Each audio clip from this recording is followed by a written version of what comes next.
Hey les babies, c'est Triton.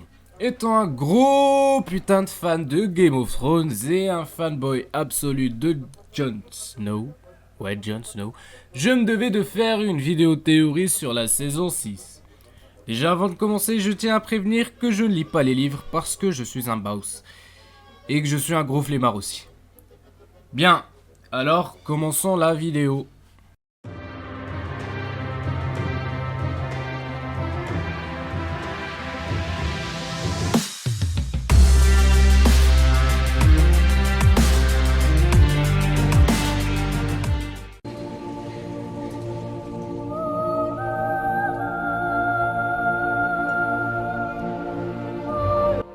Robert Strong est un mystérieux personnage qui apparaît la première fois dans la fin de la saison 5, après la scène de Cersei, la fameuse scène de Cersei où elle est à poil et elle marche dans les rues de Port-Réal.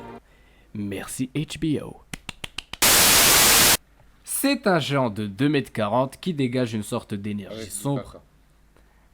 Putain, tu peux pas te taire mec. C'est un géant de 2,40 m qui dégage une sorte d'énergie sombre qui repousse les gens. Comme si... Je n'existais pas. Comme s'il n'avait pas d'âme. Et qui est connu pour être banni de la communauté des maîtres pour nécromancie?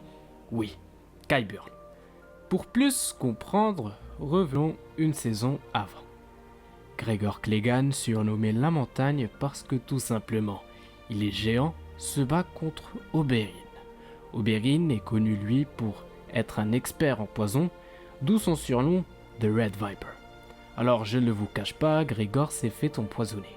Mais à son tour, il a écrabouillé la face d'Oberyn, même si Oberyn est plus fort. Par contre, je ne vais pas développer ça parce que ce sujet est très intéressant et je lui réserve une vidéo toute entière. Bon, après le combat, Gregor se retrouve en situation critique. La mort est inévitable jusqu'à ce que Cersei fasse appel à Qyburn. Retournons à la saison 5 à présent. Cersei est en prison, Qyburn lui rend visite et lui dit que le travail est en cours. Puis, après la marche de la honte...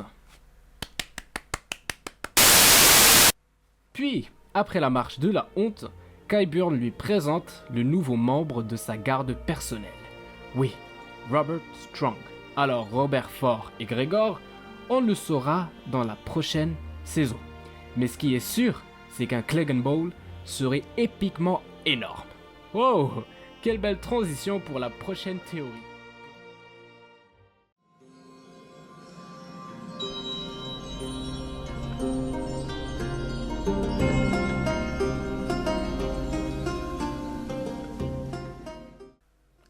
Alors, pour les connaisseurs, vous allez me dire « Mais t'es con, c'est impossible, Gregor est mort et Sandor aussi !» Mais ma question est celle-ci. Est-ce qu'on les a vus mourir? Rappelez-vous que dans Game of Thrones, tout est possible. Donc si Gregor pourrait être Robert Strong, comment Sandor serait-il vivant? Dans le livre, Brienne se rend dans un monastère des Daesh de Westeros. Donc, elle se rend là-bas et elle aperçoit un fossoyeur de taille géante, même carrure que Sandor. Puis elle interroge le frère suprême et lui dit que Sandor est bel et bien mort. Je pense qu'il a insinué que Sandor est mort, mais le nouveau Sandor est né, un autre Sandor avec une nouvelle vie. Si ces deux théories sont vraies, alors le Clegane Bowl est inévitable. Mais comment va-t-il se dérouler? On a vu dans le dernier épisode que Sansa s'est barrée avec Theon Greyjoy. Alors les circonstances pourront l'amener à être la reine du Nord et de se faire juger pour la mort de Joffrey, qu'elle n'a pas commise. Alors elle demandera un jugement des sept et se déroulera un combat titanesque contre les deux champions de Cersei et de Sansa.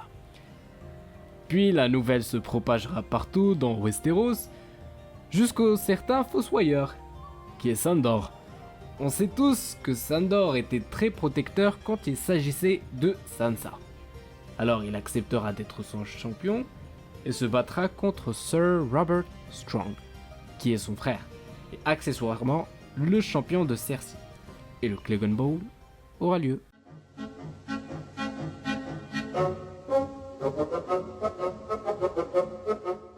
Je tiens à m'excuser les babies, je terminerai cette vidéo dans une prochaine fois parce que mon PC ne tient pas la route. Je vous promets que dans la prochaine partie, il y aura du fat comme surprise. Pour ne pas rater ça, abonnez-vous et restez connectés. Sur ce, ciao les babies! oh yeah babies!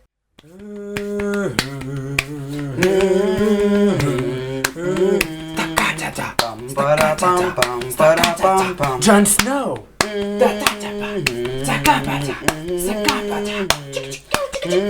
Jon Snow! Motherfucking!